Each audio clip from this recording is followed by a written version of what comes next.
মুসলমান বন্ধুরা আমার, আল্লাহ রাব্বুল আলামিন আসমানের সমস্ত ফেরেশতাদের ডাক দিয়ে বললেন, এ ফেরেশতারা শুনে নাও, শোনো শোনো, তোমাদের একটা খোঁজখবর দিচ্ছি। আমি করেছি পৃথিবীর জমিনে আমি আল্লাহ রাব্বুল আলামিন মানব জাতিকে সৃষ্টি করব। এই কথা শোনার সঙ্গে সঙ্গে সমস্ত ফেরেশতারা এসে বললেন, ও রব, আপনি এমন একটা জাতিকে আপনি সৃষ্টি করতে চাইতেছেন, দুনিয়ার মধ্যে প্রতিনিধিত্ব বানাতে চাইতেছেন, যারা দুনিয়ার মধ্যে গিয়ে ফিতনা করবে, ফাসাদ করবে, ঝগড়া করবে, কাটাছেড়া করবে। ওগো রব, সবথেকে বড় কথা, তারা দুনিয়ার মধ্যে আপনার রবের নাফরমানি করবে।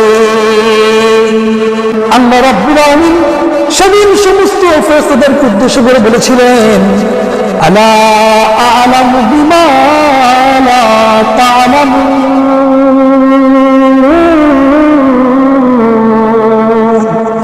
আল্লাহ রাব্বুল আলামিন সমস্ত ফেরেশতাদেরকে বললেন, ওগো ফেরেশতারা, আমি আর রব যা জানি তোমরা তা জানো না।